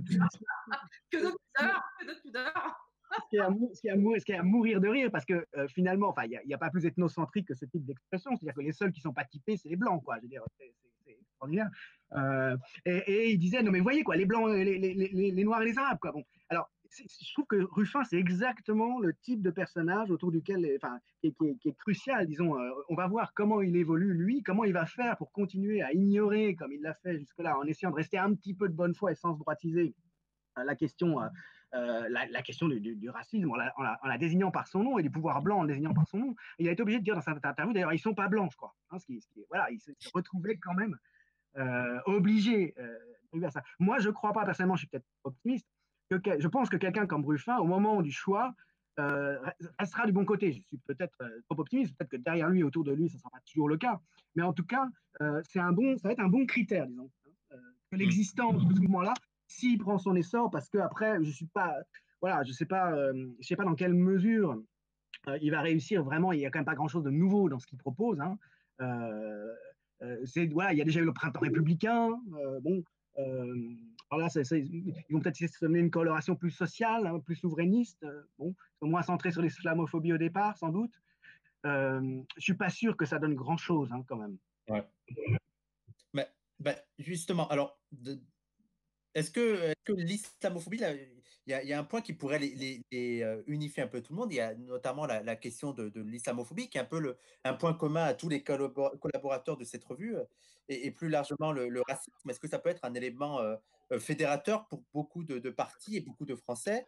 Et d'ailleurs, est-ce que ça risque pas d'être le grand débat des 2 prochaines années avec les présidentielles qui arrivent, une fracture sur la question raciale? Qui est en train de prendre de l'ampleur là actuellement. Et aussi, il y a aussi un autre point que je voudrais aborder et qui concerne Onfray, sa revue et ses collaborateurs, et qui concerne aussi la question raciale et qui me semble important à aborder, c'est la question de l'antisémitisme et du philosémitisme. Et justement, Onfray, il est un peu dans ce flou-là, où il va prendre des positions pro-israéliennes assumées, vantant d'une manière caricaturale et une idée assez réductrice de ce que serait la civilisation juive, et en même temps, il peut écrire des textes très confus qu'on pourrait considérer comme antisémites, notamment lorsqu'il compare le juif Marx au bon français Proudhon. Qu'est-ce que tu en penses de tout ça, Ouria? Je vais laisser Mehdi répondre. Mehdi?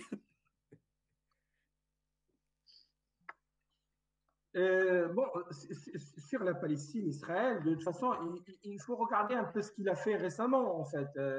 Il est parti en Israël et son discours, c'est un discours un peu à la Camus. Le problème, ce sont les peuples israéliens et palestiniens sont instrumentalisés par leur propre gouvernement. De part et d'autre, beaucoup de citoyens aspirent à une vie paisible, mais par contre, ceux du pouvoir ne le sont pas. Donc, il n'y a pas de colonialisme, il n'y a pas de domination. Ça veut dire, dans son discours, c'est un discours où il n'y a absolument aucune analyse concrète de la situation. Et il veut toujours s'en sortir par. C'est un problème religieux, c'est un problème de pouvoir, et les peuples, ils peuvent s'unir entre eux. Or, on sait parfaitement que c'est une illusion, qu'un peuple, un peuple n'est pas seulement intoxiqué. Il défend un privilège, il défend un pouvoir. Et que s'il n'y a pas une contrainte face à lui, qui lui résiste, qui le vainc, qui le combat, comme ce qui s'est passé à Dien Bien Phu. C'était une défaite française, c'est une défaite de la France, mais en même temps, c'est une victoire de l'anticolonialisme. Ça, par exemple, si je dis ça, c'est une horreur pour lui. Je vais pousser quand même l'analyse un peu plus loin.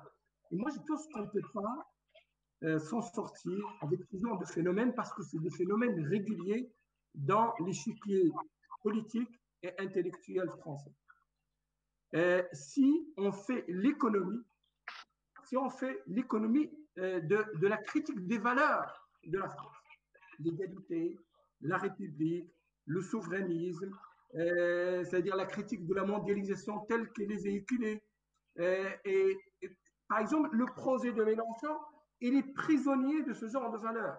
Or, c'est des valeurs, en fait, qu'il faut regarder de très près, les critiquer pour créer d'autres valeurs, en fait. D'autres valeurs qui permettent à tout le monde à ce qu'il puisse se reconnaître.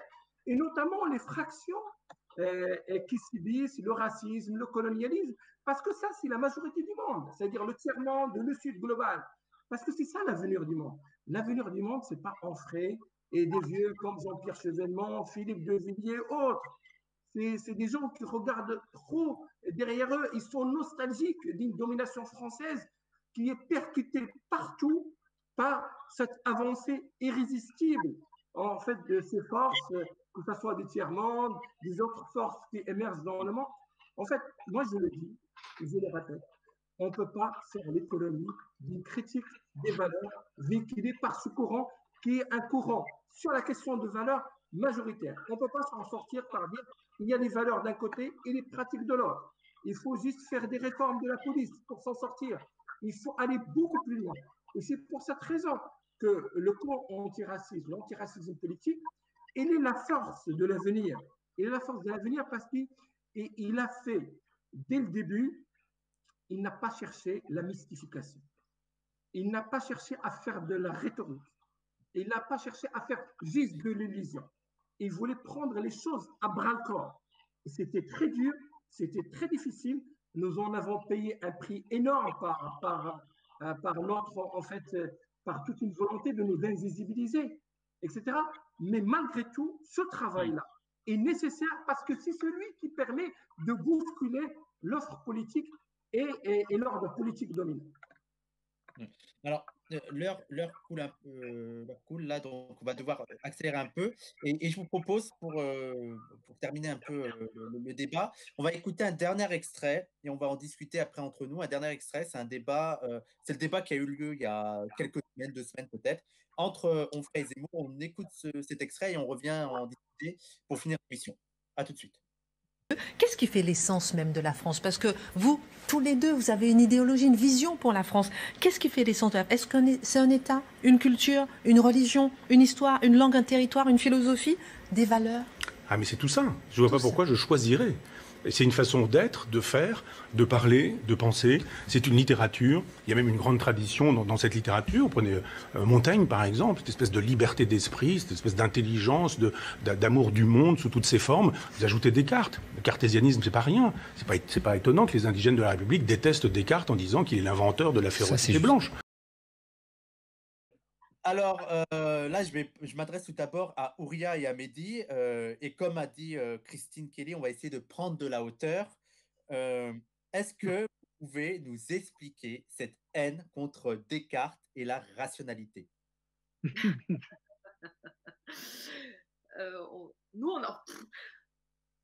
on n'a pas de haine, c'est pas ça qui nous définit. On a un rapport critique à ce qu'on nous impose comme étant des valeurs ou des idées libératrices. Lorsque un corpus idéologique maintient notre domination et nous empêche de respirer, eh bien, on le critique. Mais on ne le critique pas par volonté de le critiquer, on ne le critique pas par haine. C'est pas ça nos moteurs, en fait. Hein. Et effectivement, s'agissant de Descartes, c'est juste que il y a les penseurs français et puis il y a les penseurs du monde. Et le monde regarde la France et le monde critique la pensée qui a été imposée à l'ensemble de l'humanité comme étant universelle. Eh bien, du point de vue des Indiens d'Amérique, du point de vue des Indiens d'Inde, du point de vue des Africains, du point de vue des Vietnamiens, eh bien, la pensée rationnelle française n'est pas la pensée nécessairement qui va les libérer.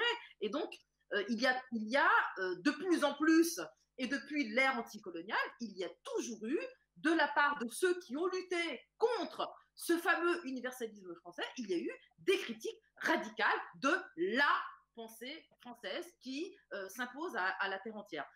Nous sommes héritiers de cette tradition critique. Eh bien, nous critiquons le cartésianisme comme nous critiquons les Lumières, comme nous critiquons une certaine forme de rationalité, parce qu'effectivement, nous pensons que le cartésianisme ne peut pas, ne suffit pas pour dire nos réalités et ne suffit pas pour nos luttes, tout simplement. On a besoin de se sourcer ailleurs, on a besoin de penser avec d'autres regards et c'est ce que nous faisons. Voilà. Alors, je vais vous poser une question ça va faire deux petites questions sur cette vidéo qui va servir aussi de conclusion. Déjà, sur cette vidéo, on a la preuve que, voilà, il y a 10 ans, Onfray était invité pour être un peu l'adversaire de l'idée de l'identité nationale. Et là, il répond sur qu'est-ce qui ferait l'essence de la France. Et on le sent très emporté quand il faut parler de la France, très heureux de cette histoire. Donc, et on le voit surtout, là, comme on a dit, parfaitement en entente avec Zemmour, qui est vraiment la figure de l'extrême droite. On essaye de trouver les désaccords, eux-mêmes essayent de trouver, mais il n'y en a pas. Donc, est-ce que ça a ce rapprochement et vous inquiète? Est-ce qu'on a l'impression, en fait, vu l'actualité, qu'il y a une fracture qui est en train vraiment de se former entre d'un côté une certaine gauche qui va à l'extrême droite, une radicalisation de la droite vers l'extrême droite, donc ça, il y a une fracture à droite, et à gauche, il y a quand même une certaine jeunesse qui se pose des questions sur le racisme, sur la question de la race, comme on le voit actuellement. Donc, est-ce que vous êtes inquiet tout d'abord de cette radicalisation à droite d'une partie du champ politique, et est-ce que vous pensez que la question raciale va être vraiment la grande question dans les prochaines années? On commence par Mehdi. Oui, d'abord, moi, je voulais revenir sur le point de Descartes.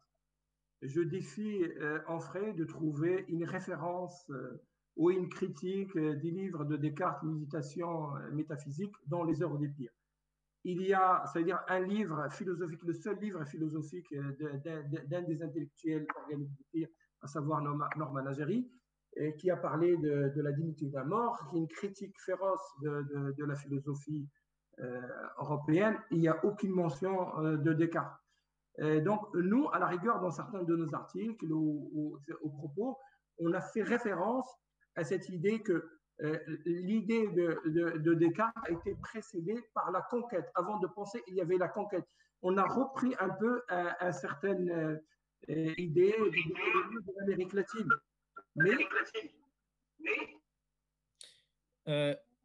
Julien, est-ce que tu peux débrancher ton micro quand tu ne parles pas parce qu'il y a un écho?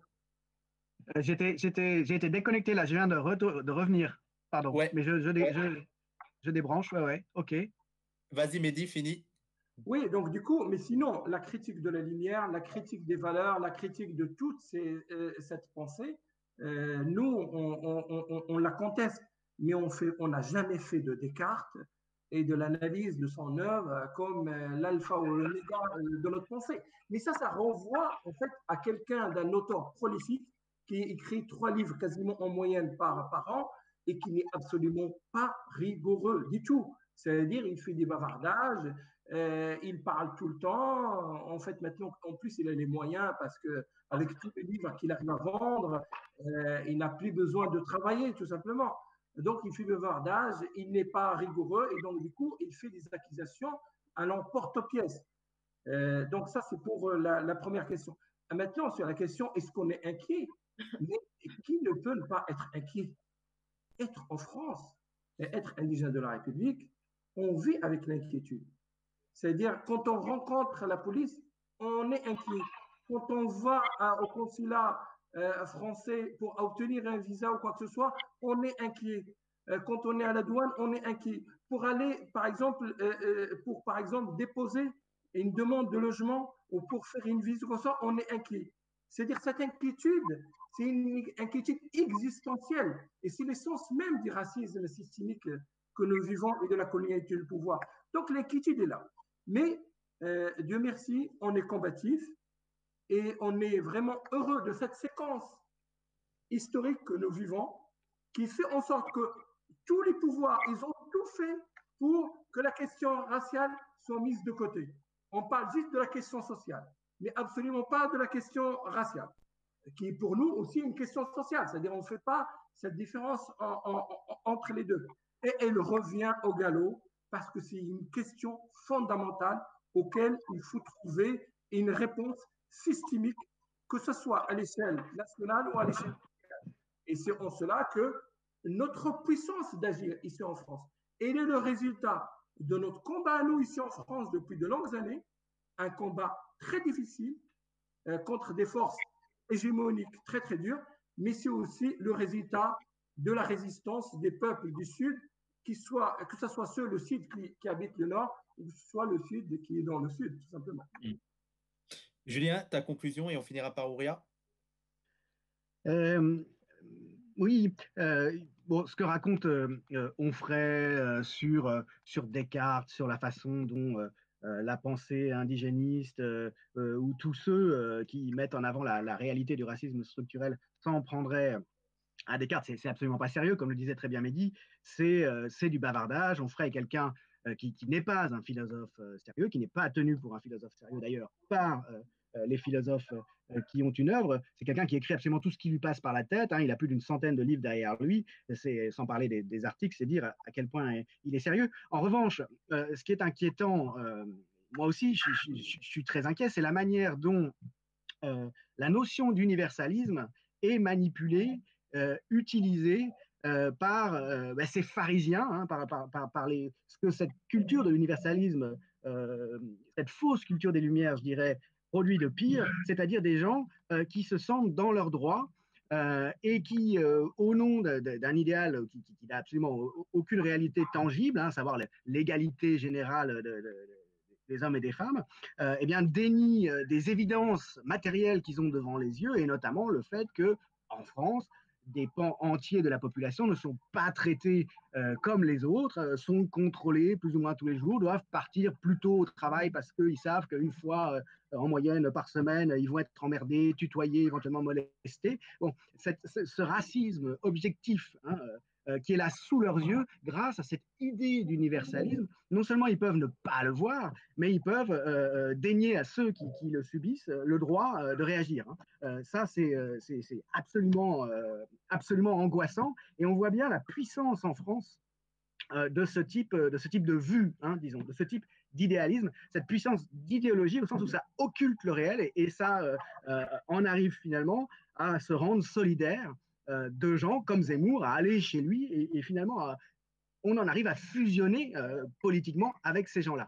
Ça, c'est une inquiétude énorme qu'on ne peut qu'avoir aujourd'hui, et il faut combattre de toutes nos forces ce pharisianisme de l'universel. Hein. Quand on est universaliste, la première chose qu'on a à faire, c'est de s'inquiéter de la singularité des autres. Hein. Est-ce que la singularité des autres trouve à s'exprimer ou pas, trouve sa place ou pas? Il faut aussi se poser la question de savoir quelles sont les conditions sociales du désir de non-appartenance, hein, puisque c'est quand même ça la grande idée de la bourgeoisie plus ou moins culturelle. Moi, je ne veux pas appartenir à aucune identité, hein, comme s'il n'y avait pas des conditions sociales extrêmement précises de domination, en fait, pour créer cette envie de n'appartenir, cette illusion de vouloir appartenir à rien. C'est extrêmement naïf, mais en même temps, c'est extrêmement puissant, extrêmement dangereux. C'est puissant, ouais. Eh ben, pour terminer, Ouria. Non, mais moi, je voulais quand même d'abord rejoindre Mahdi pour dire avec lui combien, effectivement, on est fasciné par l'accélération des choses. Juste tout à l'heure, avant l'émission de Yves Calvi, donc plus réac que Calvi, il n'y a pas. Mais le titre de l'émission, c'était clivage colonial, clivage racial, point d'interrogation. Mais c'est extraordinaire. Il y a 15 ans, on n'aurait jamais rêvé une chose pareille. Et ça arrive grâce aux mobilisations aux États-Unis et leur impact en France, parce qu'en France, on a évidemment le même problème. Et je voudrais juste terminer sur un trait, je voudrais souligner un trait de l'attitude et de la pensée d'Onfray, c'est qu'il se fait passer pour athée. Mais il est complètement dans une démarche de croyant. C'est un croyant. Il croit aux valeurs de la République. Il croit aux valeurs universelles. C'est quelqu'un qui ne cesse de se prosterner, qui est un idolâtre en réalité. Et c'est ce qui me fait dire qu'en réalité, ce sont les gens comme lui, ce sont des idéologues. Et il nous faut passer, nous, pour idéologues, alors que nous procédons d'une pensée matérialiste. Pourquoi je dis ça? Et parce que nous, on ne parle pas de la République, nous, on parle de la République réelle. On parle des pratiques policières, on parle de la loi de 2004 islamophobe, on parle des discriminations, on parle des ghettos sociaux, on parle de l'histoire concrète, on parle de l'armée française En Afrique, on parle du franc CFA. On parle de tout cet imaginaire qui est créé par cette histoire et par ces institutions. Donc, on parle du réel. Nous sommes tous des idéologues. Nous sommes croyants, nous avons notre foi musulmane ou autre quand on est indigène, mais sur le plan politique, nous sommes le contraire d'un Onfray qui est tout simplement un bigot. C'est un bigot. De la République. C'est un bigot de la République. Il faut, idéologue quand même. Il faut construire des temples pour qu'il aille prier, en fait. C'est ça qui est important. D'ailleurs, c'est intéressant aussi sur la question de l'athéisme de préciser qu'il a mis beaucoup d'eau dans son vin, notamment en disant que c'était un mauvais choix stratégique de critiquer le christianisme et qu'il faut se concentrer sur l'islam qui était le vrai danger. Mais oui, c'est vrai que lui-même se prétend matérialiste, mais il est totalement dans une pensée idéaliste. Bah, écoutez... il y a un tournant maurassien à cet égard. Hein. Chez Zemmour, c'était très net. C'est-à-dire que, oui, il n'y croit pas personnellement, mais fondamentalement, pour l'identité française, il faut soutenir le christianisme, en tout cas le substrat culturel chrétien. Il a même inventé, c'est-à-dire la civilisation, maintenant, il dit judéo-chrétienne. Oui. Bah, écoutez, on va s'arrêter là. On pourrait encore discuter, je pense, des heures de Onfray. Malheureusement, on a un peu dépassé déjà le temps de l'émission. On va s'arrêter là.